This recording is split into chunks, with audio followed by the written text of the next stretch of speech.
come on in. My ex-boyfriend Harry looked at me with a cold expression, taking off his glasses and raising an eyebrow. Wrong room? I stumbled backward, double-checking the name on the clinic. How is it you? At that moment, the nurse next to him finally spoke up softly. Harry, she's meant to be here. It's for breast hyperplasia. Harry looked down, his pretty eyes fixed on me, and then he squinted slightly. Ah. Before I could catch my breath, he continued, take a seat. Running into your ex at the hospital while not wearing makeup is a death sentence. I always knew Harry was a surgeon, but I never thought he dealt with this stuff. Even more, I never imagined I'd end up here. Can I get a female doctor? The nurse gave me a strange look and shook her head without hesitation. Only Harry is available now. She smiled and said, I totally get how a female patient might get shy, but don't worry about it, just think of us as nothing more than cabbages. Harry. No, Harry gestured for me to sit down, acting like a total gentleman. Can we start now? What followed was a touch exam I'd rather forget, and I closed my eyes tightly, resigning myself to fate. Any tenderness?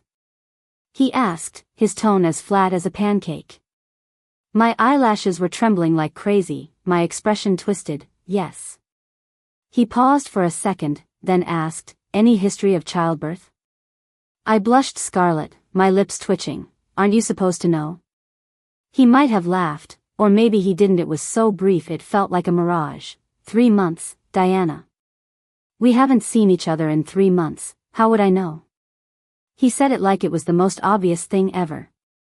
I almost jumped up but kept my cool, forced a big smile, and said, no. The sound of the pen scratching paper was all I heard, and after a while, I caught a soft sigh. No. I endured it. That torturous hour finally ended, and I got dressed and waited for the nurse to call me again. After the ultrasound, she handed me the results. Bilateral grade 2, best to come back for regular checkups. Then, suddenly, a coat was draped over my head. It was Harry's, smelling like disinfectant. He put his gold-rimmed glasses back on, looking like a mischievous scholar. He straightened out the wrinkles on the coat and whispered in my ear, Diana, don't rush. I want you to return this to me personally next time. That's how things went down. After I recounted my tale in a rage, Mia paused for a while. Diana, you might be a little slow. She gently patted my head with a look of sympathy. Apparently, there was another on-call doctor yesterday, Nick, who she had gone to see. Nick is her boyfriend. Her words hit me like a bolt of lightning, and I thought back to the nurse's strange look. I was too embarrassed to realize more than I had at the time. Mia laughed hysterically, thumping my leg. All this time and you still can't outplay him. The coat, after drying, was thrown on the couch. She sighed in amazement after inspecting it. You washed this in the machine? Expressionless, I stuffed it into a plastic bag. I feel like my washing machine's been defiled now. The hospital was bustling, and I, bag in hand, headed toward the gynecology section, just in time to spy a woman entering the room from last time. For some reason, I sidled up, catching a glimpse of the white coat-clad figure inside before the door closed. What are you doing? An all-too-familiar and cold voice piped up behind me, and my intimidating stance deflated instantly. I turned to meet Harry's half-smiling eyes. The bag burned like a hot potato in my hands. I tossed it at his chest, mimicking his words as I said, returning your coat personally, Dr. Harry. He caught it effortlessly, raising an eyebrow as his eyes, almost like they had a hook, said, come with me. I took a step back but remembered there was an unsettled score. All right. He led me into a private office, which was simply furnished with a bed, a desk, and the only chair occupied by him, looking calm as ever. Have a seat. Where? There was the bed or the desk. My eye twitched, thinking how he's gotten bolder in the 3 months since we broke up. Suddenly, he moved, pulling another chair from the side, one lower and unseen because of him.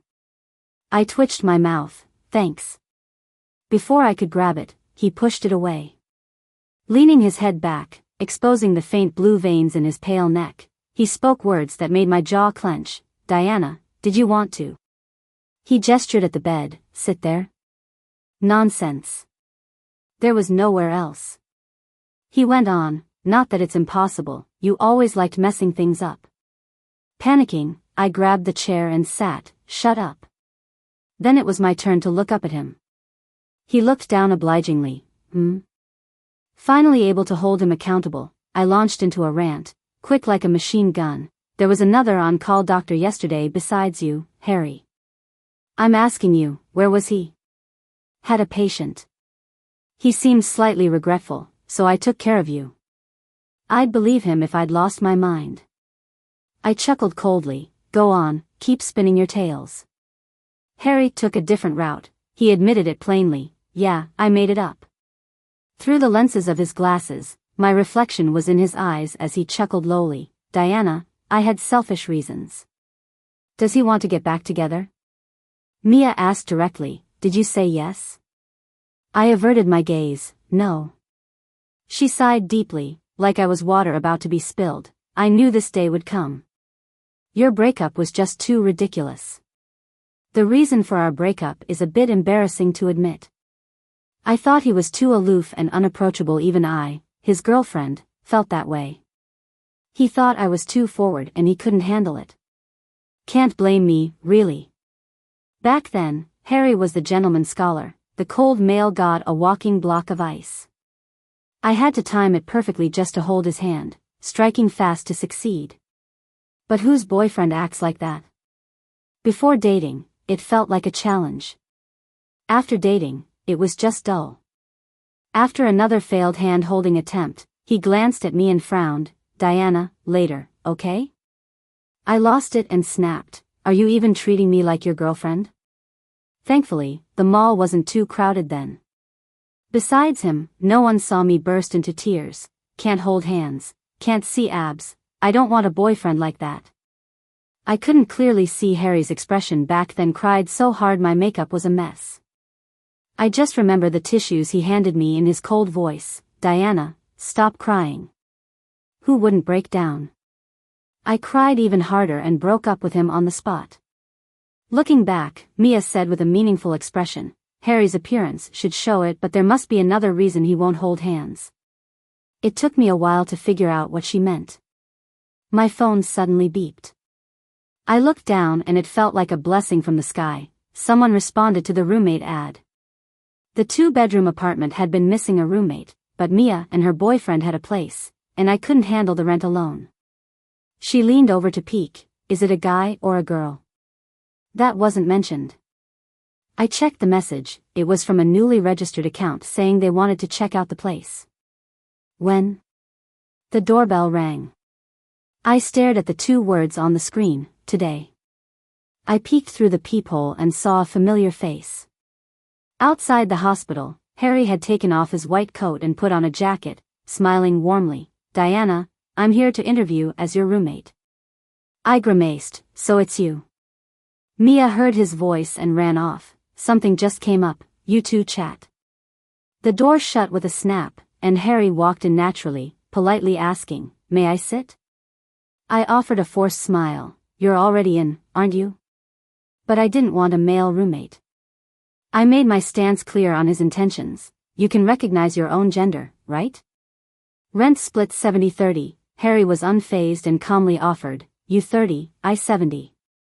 Damn, I was so tempted. He wore a faint smile. Besides, Diana, you're unlikely to find a female roommate anytime soon. A definitive statement. My ad had been out there for months with no bites, and I was about to hit financial rock bottom. The power of money is strong. I surrendered my so-called dignity. This temporary compromise was unplanned. I yawned as I slipped into my slippers and stepped out, not realizing how serious this was. The kitchen was filled with a familiar aroma. Harry dressed up, neat and elegant, in stark contrast to my messy appearance, made vegetable porridge for breakfast. Make sure you eat. I snapped awake, stammered, No thanks, I'll just grab a sandwich on my way to work. He frowned. Doctor's orders. You have breast hyperplasia from unhealthy habits, and you need a balanced diet from now on. Admittedly, that's true. I was tongue-tied. Got it. He continued, from now on, I'll handle all your meals. Isn't that a bit much? Without raising an eyelid, he replied, rent. I quickly changed my tune. I meant, wouldn't it trouble you? You're busy at the hospital, I said, reminding him how he used to be too busy even to come home for dinner, and now he's cooking every day. I earnestly protested, I will take care of my own health. He seemed surprised, then chuckled lightly, I was wrong before. Seeing this going down the wrong path, I gave up fighting it, sat down for porridge. It's late, you'd better head to the hospital. Harry lingered, gaze lightly resting on me. I wasn't sure what he was thinking, and when he spoke again, his voice was hoarse, I'm off. Just as I spooned porridge into my mouth, I mumbled a response, hearing the door close gently. Pretty good taste, his cooking skills were always top-notch, though I rarely got to enjoy them before. From that day, Harry really started coming home on time to cook. Every time I dragged my tired self home from work, I'd find the kitchen brightly lit and him busy with the dishes. Like a house husband. The thought popped into my head, and I felt guilty. One evening, working overtime, dizzy from work, I took a break to drink water and found 20 missed calls from Harry. I realized I forgot to tell him and hurriedly called back, but no answer. The phone buzzed, ringing out till it hung up. Footsteps approached, and the office was dark, only my computer was lit. Wary, I looked up. How could someone get in with security at the entrances? Diana. Someone called from the dark, a flashlight revealing Harry's chiseled face. Relieved, I moved my hand away from the panic button. What are you doing here? He held a lunchbox. I saw you hadn't returned, and you weren't answering, so I decided to come find you. His tone was gentle. You don't mind, do you? What could I say? Stomach growling, I accepted the food with a smile. Of course not, thanks for being thoughtful. As I devoured the meal, he pulled up a chair beside me, eyes flicking over to my computer screen. The soft light highlighted his long eyelashes, shading them a grayish blue. Hearing the keyboard clatter, I turned in amazement, first thought being how handsome he still was, second his filled numbers were correct. Even more surprised, you know how to fill reports? He propped his chin, fox-like eyes glinting. Who did I learn it for? The food suddenly tasted better. I gulped it down, returning a shy smile. You've worked hard. Back in the day when I stumbled onto the tough accounting career path, getting from beginners to intermediate certification was no easy feat. Ensuring I wasn't too clueless, Harry, with his sky-high IQ covering all areas, took the role of teacher when I was struggling. Eventually, I passed. Enough reminiscing, I quailed as I ate. He seemed to mention it casually, refocusing on the screen. Soon, chewing sounds mingled with the keyboard clicks. Complex reports were sorted into neat order in his hands, and I finished eating as he wrapped up the remaining work, offering a tissue. I was about to take it, but he was already closer. The scent of disinfectant lingered as he diligently wiped my mouth, eyes earnest and focused. I awkwardly reached for the tissue, and my fingers accidentally brushed his. His eyelashes fluttered intensely, the tissue fell to the floor, and he abruptly pulled his hand back. On our way back, we were silent. The prior flirty atmosphere had vanished into thin air. When we got home, Harry headed straight for the kitchen sink. I could hear the sound of water running as he repeatedly washed his fingertips. Even I knew what that meant, disgust. Watching him scrub until his skin almost broke, I leaned nearby and couldn't help but ask, you despise me touching you that much? Then why did you bother approaching me in the first place? Turns out, he's still the guy who hesitates to even hold hands. 3 months apart and he hasn't changed a bit. The water stopped. Harry dried his hands, his long lashes concealing the emotions in his eyes. The cold touch jolted me when he reached out and held my hand. His fingers, damp with water, clasped around mine tightly. What was this? There's no need to force this. We aren't even anything now. I sneered and tried to pull my hand away when he spoke softly. How could I find you disgusting? Diana, I'm afraid you might find me disgusting. Raindrops pattered down, and in the warm light of the apartment, I finally saw the turmoil in his eyes. It felt like he had shed that usual restrained, gentlemanly facade for the night. He said, "There are too many germs on my hands. If I don't wash them, you'll get dirty." For a moment, I was frozen, then I cracked up. Was that even human talk? I barely understood.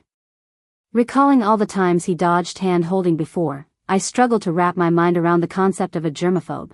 "So, that's why you avoided me touching you?" Turns out, from that perspective, it makes quite a difference. He corrected me, "It's not avoiding you touching me. It's avoiding me touching you. I can't let myself contact you like that." But what about those past checkups? Hospital has disinfectants. Wow. Is that what professional ethics mean for a doctor? But I blinked, lifting my own hand. My hand wasn't washed either. "You never mentioned it was dirty." Harry chuckled and countered perfectly. "How could Diana's hands be dirty? What would you do when you realized the reason for breaking up with your ex was a misunderstanding? It's not an obvious reason to just get back together." I spent half the night lying awake and eventually decided to play it safe for now. When the company sent an accountant to a branch out of town on business, there was my chance. I took it to avoid any awkward meetings and texted Harry. "No need to make my share for dinner. I've got a business trip," I wrote. He replied almost instantly, "When are you leaving?" I deliberated over his text, took a shot, and replied, "Afternoon." He said, "I'll drive you." My immediate response was, "There's no need to trouble you. I'm packing now and leaving directly." He was quick to pick up the keyword, "You're in the apartment?" How to respond to that? I thought hard, fearing he might come right over. Harry didn't leave me time to ponder. A video call popped up, and I hesitantly answered, "Yes, I am in the apartment, and the car should be here soon. Don't worry about me." On the screen, he looked at me intently as if he could see right through my thoughts. Just when I was about to give in and hang up, he finally said, "Come back soon." I sighed in relief, pretending to be looking at texts. "The car's here." I'm hanging up. Before the call ended, the screen froze on Harry's gentle smile, and I heard his slightly distorted voice, "Diana, send me your flight schedule." I rubbed my ear, pretending I hadn't heard the last part. But Harry is Harry. Even while I was away for just 3 days, I received his timely reminders to eat plain and regularly for every meal. It's like he was just that worried about my health. Mia laughed hysterically, clearly amused. "He sounds more like your dad than a boyfriend." Maybe I'd been around Harry too long. Sometimes I get unusually keen on things. We hadn't even started trying to reconcile properly, yet Mia's tone suggested she considered it settled. I sent my flight details over, casually dropping, "You get my drift, right?" She dodged it, feigning innocence. "Diana, I'd also pick you up, but Nick booked us a table at a restaurant. Besides, Harry's picking you up." She laughed, hinting not to be the third wheel. Unsure of how much Mia knew, I wasn't even surprised when I saw Harry at the airport. It had snowed in City A yesterday, and since my flight was at 2 a.m., the snow hadn't cleared. After a few near slips on the icy path, I saw Harry's gloved hand extended to me. He stood tall and elegant under the umbrella. "Diana, want a hand?" Just an offer, never pushy. I tried to resist. Yet another slip nearly had me hugging the ground, and I resumed my sincere grin. "Yes, please." That night, I dreamt of someone. He walked me through a long path, a black umbrella shielding us from the swirling snow, and the world was a cacophony. His lips moved, but I didn't catch the words. It didn't matter because, waking up the next day, I buried myself under my covers, unable to face the world. Dreams reflecting reality. The scene simply replayed last night, only the path stretched long as though it could last forever. The door knocked, and Harry's voice came, "You awake?" Thinking of him brought him here. I sat up, jolted by surprise, and replied, "Yeah. Come out for breakfast." "Okay." Breakfast was unusually lavish as Harry slid a plate with a neatly cut egg in front of me. He wore a casual outfit, the collar undone, giving him a relaxed look unlike usual. I gushed, "What's the occasion today?" He took a sip of water. "It's your follow-up appointment day." I fumbled the chopsticks onto the table with a clatter, faking a smile under his knowing gaze. "It's the weekend. I shouldn't disturb your rest, should I?" "You won't. Rest is important, but your health is more." Harry's gaze didn't just suggest, it was practically demanding. "Diana, are you touched?" "Not touched. Too scared to move." Times change, and here we are in the same boat again. Mustering up my courage, I declared, "You're not fooling me this time. I want another doctor, not you." Armed with prior experience, I plopped right onto the bed. Thinking the sooner it's over, the better, I stubbornly made my demand. Harry heard this, his eyes narrowing slightly. This time he didn't take off his glasses. He played the role of a decent doctor and said, "All right." "So agreeable?" I was taken aback. As he approached, I instinctively clutched my shirt and glared at him. "What are you doing?" He chuckled. "Diana, you're acting like a bride afraid of being carried off by bandits." I twitched my lips. "What kind of comparison is that? Are you a bandit?" He nodded modestly, his narrow eyes curving slightly. "Yes, I am." "Diana, would you let me whisk you away?" he asked, presenting an odd invitation. Luckily, a knock on the door saved me. Harry glanced to the side. "As you wish." The nurse who entered ignored us both. "Diana, come with me." Turns out, the whole process excluded the part one feared most. No physical exam this time? The nurse replied gently, "You only need an ultrasound for the follow-up." Harry really scared me. When I plopped into the back seat of the car, I swore to never pay him any mind. In my head, I thought I'd be all classy and aloof. I crossed my arms, settled into my seat, and stared straight ahead. The car jostled violently, and my head banged against the door uncontrollably. Someone cut us off. I saw Harry put on a Bluetooth headset, his profile taut as he made a call. As the car drove back to the neighborhood, he opened the door and looked at me silently. "Diana, you're hurt." His voice was cooler than usual. He gently lifted my chin and, under my confused gaze, touched my forehead with his fingers. At this point, he wasn't holding back. A bit of bright red stained his long fingers, glaringly so. I belatedly felt the pain. The spot stung. It was just a scrape. Harry's eyes fell, something icy gathering in their depths. It was a chilling cold that was frighteningly palpable. I'd never seen him like this, coldness seeping from his very bones. I momentarily forgot my vows and awkwardly said, "It's just a little scrape, no need for such a big reaction, right?" Honestly, it felt like the sky was falling. He replied with a faint but I couldn't tell if he heard me. At that point, he didn't care about cleanliness, took my hand, led me upstairs, and said, "I'll take care of your wound." What could I say? I just sat there obediently.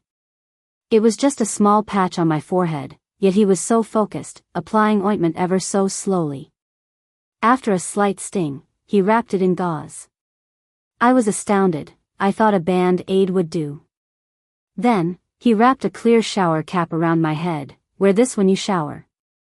I glanced in the mirror and nodded reluctantly. It looked silly, but I had to consider his fragile state. Anyway, when I took clothes to change and headed to the bathroom, Harry still stood there silently. He said in the same tone, "I need to see how it works." If it weren't for the door, I'd suspect you're trying something funny." When I finished showering and came out in pajamas, he was still in the same spot, unmoved. My hair hung wetly, water dripping down. The cap worked, my wound stayed dry. Harry, holding a hairdryer, looked slightly down, still in that shut-off mood. "Let me dry it for you." "All right. This feels so strange." His fingers moved skillfully through my hair, like he'd practiced many times. Finally, he gently removed the cap, careful not to aggravate the minor pain. It took a while for him to be satisfied. "All done." At the door, he suddenly turned back, his voice full of tenderness. "Diana, good night." Great. This just got weirder. Receiving a call from the traffic department was pure coincidence. I was on the couch watching TV, and Harry's phone rang suddenly. "Your phone." He was washing dishes, didn't even turn his head. "You pick it up." That's how I accidentally found out he'd secretly noted down that guy's license plate and reported it. When it dawned on him, he almost lost his cool demeanor. "Just doing my duty for the community." I nodded along. "Yeah, right." Harry rubbed his brow. "Stop grinning like that." Seeing him caught off guard was delightful. I couldn't stop laughing and nearly fell over. The consequence was being pinned down, not allowed to move. I watched him with conflicted eyes. He propped himself on the sofa, looking like he was about to stand again. "Where are you going?" He pursed his lips. "To wash my hands." "Wash your hands?"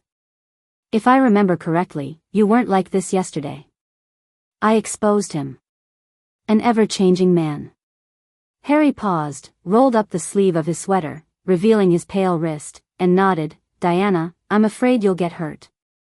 He half knelt before me, repeating softly, "I'm really scared." I couldn't laugh anymore. His weird behavior from yesterday was both amusing and heartbreaking. Suddenly, my cheeks felt hot. I forcibly tore my gaze from him, boldly grabbing his hand. "I know." At first, he resisted slightly, his fingers trembling a bit. I don't know where my courage came from. I held tightly, raising my voice. "Harry, I actually regret it a lot." The TV flickered reflections in his eyes, and he quietly gazed at me. "Regret what?" Was it my imagination, or did his gaze carry encouragement? "Go on, speak." I shook my head abruptly, startled by my own thoughts. His hand was humbly trapped in mine. I was the one in charge, so I cleared my throat and sternly admitted, "I regret breaking up without finding out why." Harry lowered his eyes, leaning even closer, his breath brushing my nose. His lips moved slightly. "Diana, is that really how you feel?" His hand stopped struggling, lying there obediently. As he leaned in, his sweater collar slid down, and I, dumbfounded, couldn't help but swear, truer than gold. Seeing his hesitation, I pressed on. "Why would I ever find you dirty?" This phrasing felt off, yet in his mind, it seemed right. I frowned but decided to encourage him. "It's all in your mind. Just work on overcoming it." "Would you help me?" he suddenly asked, real soft, almost submissive. Huh. I didn't expect him to say that.